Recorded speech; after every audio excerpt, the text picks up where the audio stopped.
In Johannesburg, two ex-Hells Angels gunned down a rival in a public cafe. In Omaha, a lone civilian killed a patched member inside the club's own stronghold. In this video, I will reveal to you some brutal cases where civilians killed Hells Angels.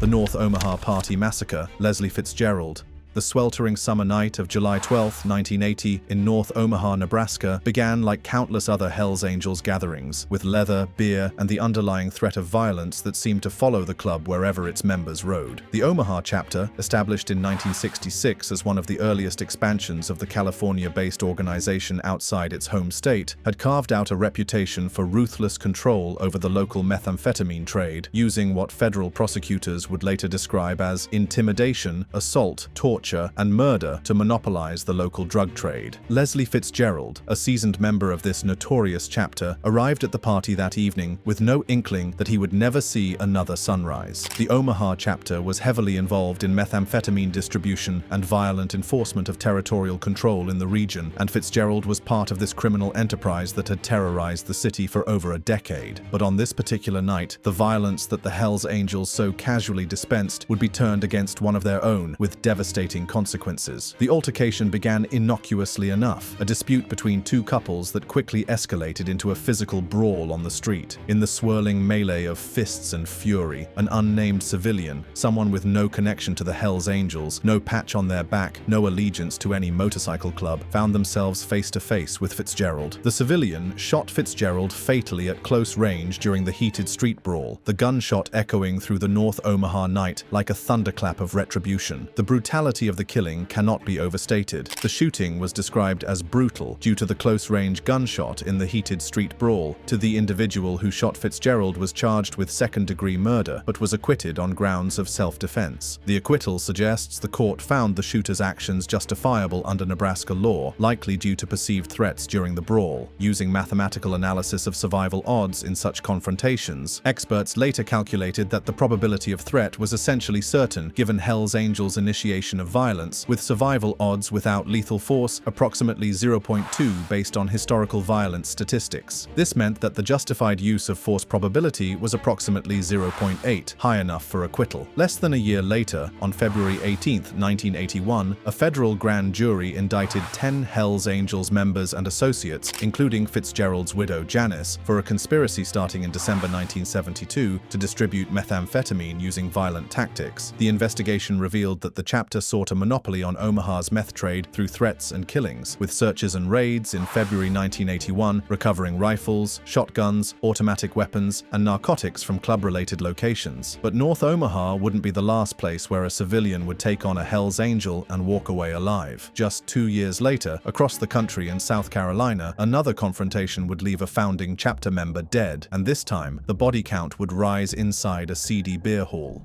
The Charleston chapter founder's final fight. Artie Ray Cherry.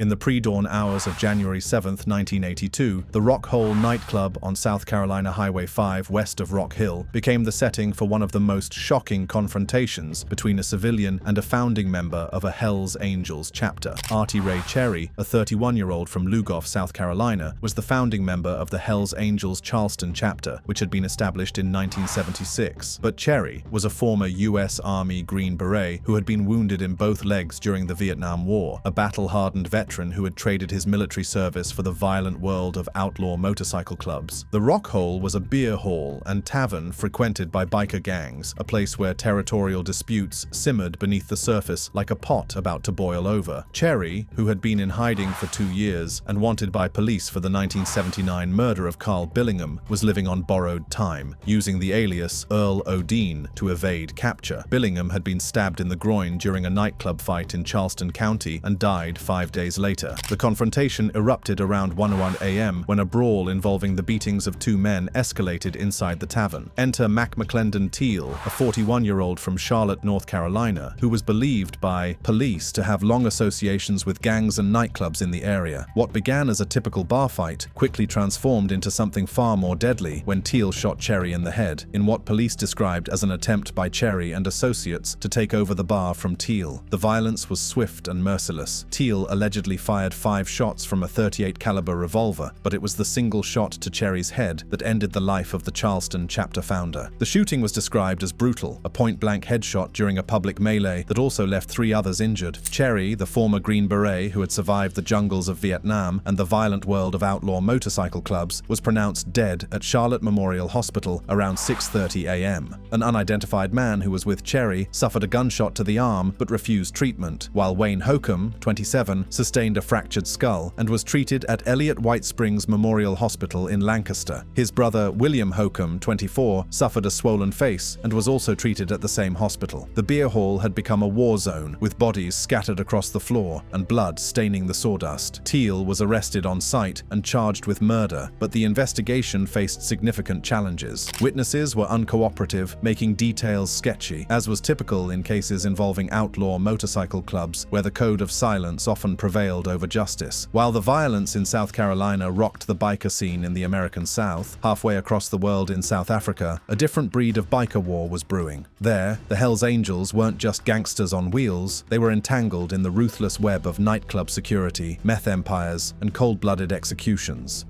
The Johannesburg Cafe confrontation. Nigel McGurk and Mikey Schultz were prominent figures in South Africa's underworld, particularly associated with the Johannesburg Bouncer Mafia, a network of violent criminal groups that controlled the city's nightclub security, drug trade, and extortion rackets from the late 1980s through the early 2000s. Both men were former members of the Hells Angels Motorcycle Club Johannesburg chapter, which was established in 1993 and became deeply involved in methamphetamine production and distribution in South Africa starting around 1997. After leaving the Hells Angels, McGurk and Schultz maintained ties through the Bouncer Drug Nexus, operating as self-employed security consultants and enforcers. Mikey Schultz's reputation preceded him wherever he went. A former boxer and bouncer, Schultz rose through the ranks of elite, known for aggressive tactics such as forcing club owners to hire their services under threat of violence. His history read like a catalogue of violence, shooting himself in the toe during a club brawl, killing alleged drug runner Renier Groenewald outside a Blackheath nightclub, and participating in numerous gun and knife fights. He would later confess to being the triggerman in the 2005 murder of mining magnate Brett Keble, claiming it was an assisted suicide orchestrated by Keble himself, for which he was promised $500,000. Nigel McGurk, a former Transvaal rugby player and bouncer for Elite, had a similar profile of violence. He had been arrested for defeating the ends of justice in the murder of doorman Patrick Quitano at a Boksburg nightclub after a bloodied tog bag was found in his possession, though he was ultimately released. The deadly confrontation at Jazztown Cafe emerged from the ongoing turf wars that plagued Johannesburg's nightlife industry. McGurk and Schultz were confronted by an unnamed Hells Angels member known by the nickname Red during a turf war over nightclub control and drug territories. The cafe, like many venues in Johannesburg, was a battleground where different criminal factions fought for control of lucrative drug distribution networks. What happened next would be seared into the memories of all who witnessed it. Red approached the pair and drew an unlicensed firearm on them in the public cafe street setting. In a moment that encapsulated years of simmering tensions and territorial disputes, McGurk and Schultz shot him in the chest at close range, killing him instantly. The brutality of the encounter was underscored by the arsenal recovered from the scene. Police found 2 revolvers and 2 pistols, evidence of the deadly serious nature of these territorial disputes. The shooting was framed as self-defense by McGurk and Schultz, who claimed Red initiated the aggression. They were arrested on suspicion of murder and briefly detained at Boyson's police station, but were released the next day. Charges were dropped shortly after, with the case ruled as self-defense amid the ongoing violence in Johannesburg's underworld. Back in the United States, the Omaha chapter wasn't done shedding blood, even inside. The walls of their own clubhouse, supposedly their sanctuary, another deadly encounter, would remind the world that no one, not even a Hells Angel, is truly untouchable. The Omaha clubhouse shooting. Jay Witt was described as a non-gang civilian with no documented ties to any motorcycle club or criminal organization. What brought this ordinary man into deadly conflict with the Hells Angels remains shrouded in the kind of mystery that often surrounds such violent encounters. But what is certain is that on this particular evening, Witt found himself engaged in a dispute that would escalate to deadly violence in the semi-public area around the Hells Angels clubhouse. The victim of Witt's deadly defense was William "Willie" John Furlong, a member of the Omaha chapter chapter that had long been synonymous with methamphetamine distribution and violent territorial control. The Omaha chapter, established in 1966, had a documented history of using intimidation, assault, torture, and murder to maintain their monopoly over the local drug trade. Furlong was part of this criminal enterprise, operating in a world where violence was not just accepted, but expected. The shooting occurred at the Hells Angels clubhouse during a dispute, with Witt firing the fatal shots. The clubhouse, traditionally seen as a fortress of outlaw power where the Angels could operate with impunity, became the scene of their vulnerability. The killing was described as brutal due to the targeted shots fired in the semi-public clubhouse street area, demonstrating that even in their own stronghold, Hells Angels members were not invincible. The circumstances that led to this deadly confrontation speak to the complex dynamics of civilian-outlaw interactions. Despite being prohibited from possessing weapons due to prior legal issues, Witt was still classified as a civilian with no gang ties. This prohibition makes his decision to use lethal force even more significant. He risked not only immediate retaliation from the Hells Angels, but also severe legal consequences for his actions. When the shooting was over and the smoke cleared, Witt was sentenced to 30-40 years for manslaughter, a punishment that reflected both the severity of his actions and the recognition that this was not a case of premeditated murder, but rather a violent response to a threatening situation. The legal system's decision to charge manslaughter rather than murder suggested that there were mitigating circumstances that justified Witt's use of deadly force. The mathematical analysis of survival in such confrontations provided context for Witt's actions. The odds of non-lethal resolution in Hells Angels disputes were approximately 0.3, potentially justifying the use of force. This statistic underscored the reality that when civilians found themselves in confrontations with Hells Angels members, the chances of walking away unharmed were significantly reduced. And yet, sometimes the violence didn't erupt from biker bars or street parties, but from ordinary businesses caught in the crosshairs. In a quiet South African motorcycle repair shop, one civilian shop owner would turn the tables on 4 Hells Angels in a shootout that stunned the local community. The Amanzimtoti shop defense. The story began not on March 11, 2020, but weeks earlier when Hells Angels members had visited the motorcycle repair shop and assaulted an employee while the shop owner was absent. This initial assault, occurring on either January 29th or February 29th, 2020, set the stage for what would become a deadly game of escalation and retaliation. The assault was confirmed by police, but not elaborated upon, with no charges from that event mentioned. The shop owner, whose name was never released to protect his privacy during the investigation, found himself in an impossible situation. Here was a civilian business owner who had done nothing more than operate a motorcycle repair shop, yet he was being targeted by members of one of the world's most dangerous criminal organizations. The March 11 confrontation may have been a follow-up, with the 4 Hells Angels members returning to confront the owner directly. On that fateful day, 4 men wearing Hells Angels club colors arrived at the shop on Commercial Road in the Toti CBD. An altercation ensued with the shop owner, and gunfire erupted, transforming the commercial space into a battlefield. The brutality of the encounter was shocking even by the standards of Hells Angels violence. The owner shot 1 Hells Angels member dead inside the shop and wounded another in the neck. The wounded individual was rushed to a hospital while the remaining 2 Hells Angels members fled the scene. Local councillor Andre Beetja, who attended the scene, described the event as isolated and not involving any locally based motorcycle clubs, emphasizing that the individuals were wearing Hells Angels colors but may not have been formal members of a South African chapter. This observation highlighted the complex nature of Hells Angels operations in South Africa, where the line between full members and associates could be blurred. The shop owner was detained, and a case of murder and attempted murder was opened at Amanzimtoti South African Police Service for investigation. However, despite extensive searches, no trial outcomes, convictions, or dismissals related to the shop owner were located in public records through 2025. But to understand how these confrontations became part of Hells Angels lore, you have to rewind to the early days, when California's parks and open spaces were the backdrop for brutal biker wars. One such clash in Golden Gate Park would end a young man's life on his birthday and cement the Angels' reputation for ruthless street warfare.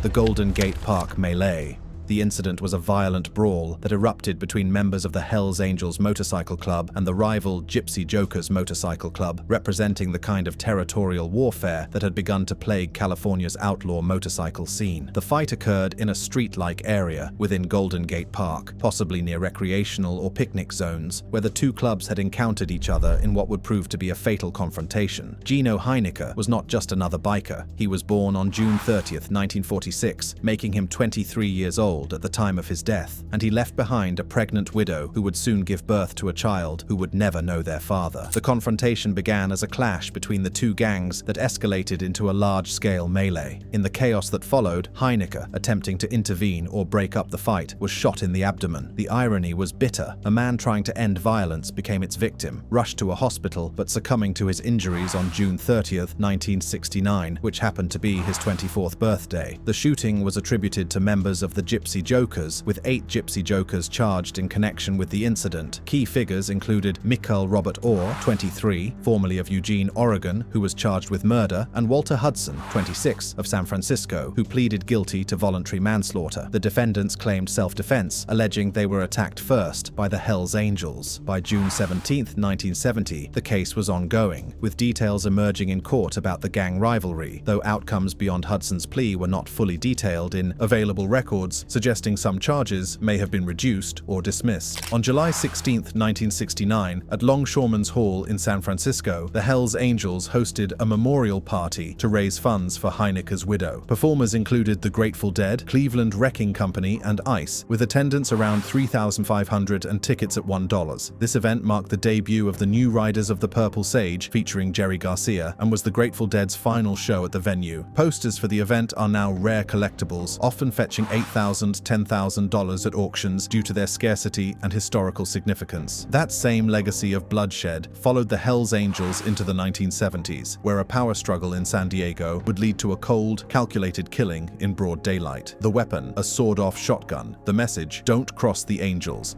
The San Diego Shotgun. Killing Andrew Horn was the vice president of the San Diego chapter of the Hells Angels Motorcycle Club, a position that placed him at the heart of the club's operations in one of California's most important cities. He was killed on June 22, 1970, in San Diego, California, amid an escalating turf war between the Hells Angels and a smaller rival motorcycle club known as the Axemen. The Axemen represented a different breed of outlaw motorcycle club from the nationally organized Hells Angels. The Axemen were based primarily in San Diego and were described in historical accounts as a local, rowdy biker group involved in similar activities as the Hells Angels, including parties, rides, and occasional criminal enterprises, but they were not considered a major national rival. Instead, the Axemen were more of a regional outfit, sometimes characterized as borderline civilian, in the sense that they included members who were not full-time outlaws, but rather working-class bikers with day jobs. The murder itself was shocking in its brutality and directness. Horn was shot at close range with a sawed-off shotgun in what witnesses described as a brutal, point-blank blast during a street confrontation stemming from ongoing disputes over territory and perceived slights between the two clubs. The weapon was fired at close range during a street altercation, aligning with descriptions of a brutal, close-range blast in street. The perpetrator was identified as Rick McCart, a member of the Axemen Motorcycle Club. McCart's background reflected the complex nature of the Axemen organization. Described as an Axemen biker, McCart was part of the club's core membership, though the Axemen were not a chartered national club like the Hells Angels, but rather a local San Diego group. What made this case particularly significant was the legal outcome. McCart was arrested and charged with murder, but was ultimately acquitted in a trial. While trial transcripts and detailed court records from 1970 are not readily available in public online sources, the acquittal is consistently noted in historical accounts. The nature of the acquittal, combined with the context of a gang dispute involving mutual aggression, suggests it may have been argued as self-defense or justified under circumstances of an ongoing brawl. The killing of Andrew Horn ignited a prolonged conflict between the Hells Angels and the Axemen that would span years. Horn's funeral drew approximately 250 Hells Angels members under police escort, highlighting the club's growing influence. The retaliation that followed was swift and merciless. In 1975, a remote-controlled explosive device detonated at the Axemen's San Diego clubhouse, with several members surviving with injuries, and the bombing attributed to Hells Angels retaliation, though no convictions resulted. The feud continued with the shooting of an unnamed Axemen member in 1976, killed while riding his motorcycle, with a police informant, former Hells Angel, attributing it to the San Diego Hells Angels chapter. The ongoing war involved a series of assaults, bombings, and murders between the clubs throughout the 1970s and 1980s, eventually waning as Hells Angels consolidated power in California, absorbing or outcompeting smaller groups like the Axeman. After his acquittal, McCart fled the area, likely to avoid retaliation from the Hells Angels, with no further records of his involvement in outlaw motorcycle club activities post-1970. Decades later, the fight between outlaw clubs hadn't slowed, it had just shifted to new battlegrounds. In an Indiana strip mall parking lot, one punch sparked a full-blown gang brawl that ended in a fatal stabbing and a rare legal victory for a Mongols affiliate.